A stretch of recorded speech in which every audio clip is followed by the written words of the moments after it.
Bendiciones, estimados siervos de Dios, que el Señor los bendiga grandemente. Sean bienvenidos a su podcast preferido, Jesús nos perfecciona. Hoy tocaremos un tema de mucha importancia y relevancia en nuestro caminar con Jesús. ¿Cuáles son las formas correctas de llamar a Jesús? Veamos. El primer nombre de Jesús que veremos es Verbo, nombre escrito en su idioma original. Logos, significado del nombre, palabra, verbo, razón, causa de todo. En el principio era el verbo, Logos, y el verbo era con Dios, y el verbo, Logos, era Dios. Juan 1:1. El inicio del Evangelio de Juan nos recuerda el comienzo del Génesis, y es muy probable que fuera una similitud intencionada. Juan quiere dejar claro que Jesús existe desde el principio de la creación, desde antes de la creación, desde la eternidad. Esto enlaza con el sentido que muchos filósofos griegos y judíos de su tiempo le daban al concepto de logos, el sentido u orden del universo, compuesto por la ley de Dios y su sabiduría desde antes de la creación, el principio, creador y rector del mundo. Y Juan nos dice que ese logos divino y creador se encarnó en Jesucristo. En Juan 14:6 Jesús nos dice: yo soy el camino, la verdad y la vida. Nadie viene al Padre sino por mí. Segundo nombre, Cordero, Cordero de Dios, nombre escrito en su idioma original, Amnos Tuseu, significado del nombre, Cordero, víctima para el sacrificio perfecto. El siguiente día vio Juan a Jesús que venía a él, y dijo: he aquí el Cordero de Dios, Amnos Touteu, que quita el pecado del mundo. Juan 1:29. Cuando se habla del Cordero, se está haciendo referencia al sacrificio del Mesías. Este animal era el más utilizado en los sacrificios de la ley mosaica. Inspiraba inocencia, ausencia de pecado y aún así tenía que morir precisamente porque al derramar su sangre se cubrían los pecados del oferente. Pero Cristo, como dice Hebreos, es el sacrificio perfecto, hecho una vez para siempre. Por eso Él era también el Cordero perfecto, divino, sin pecado, que cargó con nuestros pecados, ya no solo para cubrirlos, sino para limpiarlos, de manera que podamos ser declarados justos ante Dios, con acceso a su presencia. Pero es interesante que ese Cordero es a la vez el león y se presenta vivo, aunque inmolado, en Apocalipsis, para recibir todo el poder y el honor. El que sigue es varón de dolores, significa varón de aflicciones, despreciado y desechado entre los hombres, varón de dolores, Ish Makobot, experimentado en quebranto, y como que escondimos de él el rostro, fue menospreciado y no lo estimamos. Isaías 53:3. Esta referencia a la figura mesiánica del siervo que aparece en Isaías ha llegado a convertirse en uno de los nombres con que identificamos a Cristo. La figura de este siervo sufriente ha sido objeto de debate entre los intérpretes de la Biblia durante siglos, precisamente porque originalmente se refiere a Israel. El cristianismo encontró conexión de estas palabras con la figura de Jesucristo. Hechos 8:32-35 nos informa de esta conexión. En Isaías 53 se ve que este varón de dolores cargaría con los pecados del pueblo, que padecería por nosotros en un sufrimiento vicario que serviría para pagar por nuestros pecados y reconciliarnos con Dios. El varón de dolores es Cristo, nuestro Salvador.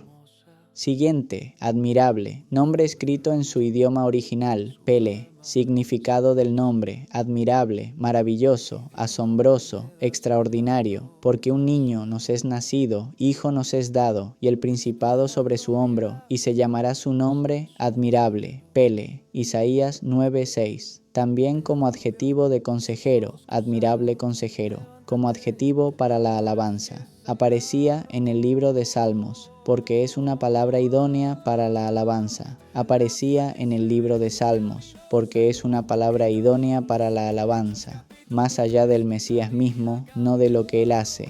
El Cristo como nombre o característica del Mesías Señor es admirable. Veamos el siguiente. Consejero, nombre escrito en su idioma original, Yoetz. Significado del nombre, consejero, el que aconseja, porque un niño nos es nacido, hijo nos es dado, y el principado sobre su hombro, y se llamará su nombre admirable, consejero, Yoetz. Isaías 9:6. En este versículo de marcado carácter mesiánico, aunque con aplicación también a las expectativas del Israel de entonces, se nos da una serie de nombres bien a las expectativas del Israel de entonces. Se nos da una serie de nombres para el niño que se espera, el futuro monarca, que ahora entendemos como el Mesías. Era costumbre en las ceremonias semíticas de entronización dar sobrenombres al nuevo rey, con la intención de ensalzar sus cualidades y el tipo de gobierno que iba a desarrollar.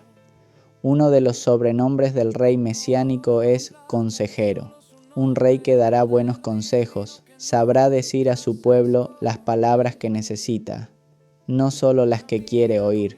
La historia de Israel está llena de reyes que no supieron ni oír ni dar buenos consejos. El Mesías es totalmente diferente. Veamos: Dios fuerte, nombre escrito en su idioma original. El Gibor, significado del nombre: Dios fuerte, poderoso, guerrero esforzado, porque un niño nos es nacido, hijo nos es dado, y el principado sobre su hombro, y se llamará su nombre Dios fuerte, el Gibor. Isaías 9:6, 10:21. Ayin, sonido gutural fuerte, era muy suave y casi imperceptible. Yeshua sonó ría como Yahshua. En el primer siglo antes y después de nuestra era, el nombre propio de la encarnación del Señor fue, aunque tenía un significado clave, era más. Punto. La encarnación del Señor fue real y se hizo como uno más de nosotros, que incluso adoptó un nombre que, aunque tenía un significado clave, era más Jesucristo sus contemporáneos. Según lo que sabemos de las costumbres de su tiempo y lugar, es muy probable que se le conociera como Yeshua a Bar Yah-Joseph, Jesús hijo de José, o Yeshua a Notzrat, Jesús de Nazaret. Hasta tal veces que Jesús era bastante común. Los arqueólogos han encontrado más de 70 nombres propios de su época y de su pueblo. Serían sus hechos, no su nombre, los que demostrarían que él había venido a salvar a su pueblo y a todas las naciones de sus pecados. Pensar en el nombre de Jesús nos ayuda a alabarlo por su misión como Salvador, pero también nos hace pensar en su plena humanidad, en su plena identificación con nosotros, y eso debe ayudarnos a acercarnos a Él con plena fe.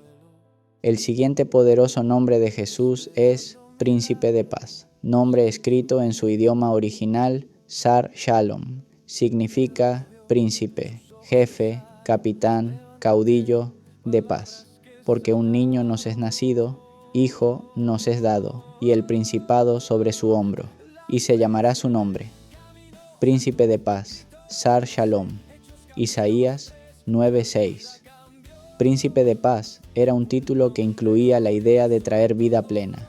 Muchos intérpretes entienden este pasaje como un himno real que celebra el nacimiento de un rey, que podría ser Ezequías o Josías. Sin tener que descartar eso, es evidente que limitar a ello la interpretación es ignorar el claro sentido asociado a la divinidad. Ellos esperaban que el Mesías trajera la paz militar porque vencería a todos sus enemigos, pero es mucho más importante la paz que él iba a hacer posible entre Dios y el hombre. Pero no solo se trataba de traer la paz, sino también de ser regidos por ella. El siguiente nombre es Salvador, nombre escrito en su idioma original, hebreo, Yasha, griego, Soter. Su significado es el que salva, socorre, pone a salvo. Y no hay más Dios que yo, Dios justo y salvador, Yahshá, ningún otro fuera de mí. Isaías 45:21. Siempre que pensamos en el nombre Salvador, nuestra mente se va a Jesús, y con razón. Sin embargo, también en el Antiguo Testamento, Dios se presenta con ese nombre para su pueblo. El propio nombre de Jesús contiene esta palabra, y significa, Yahvé es salvación. El evangelista nos dice, porque Él salvará a su pueblo de sus pecados. Mateo 1:21. Jesús trae salvación, y para hacerlo tuvo que entregar su vida en la cruz, como único ser inocente y perfecto de la historia, para pagar el precio de nuestro pecado y salvarnos así de sus consecuencias eternas. Veamos el siguiente. Cristo, Mesías, nombre escrito en su idioma original, griego, Christos, hebreo, Mashiach, significado del nombre, ungido. Este halló primero a su hermano Simón y le dijo, hemos hallado al Mesías, que traducido es el Cristo, Christos. Juan 1:41.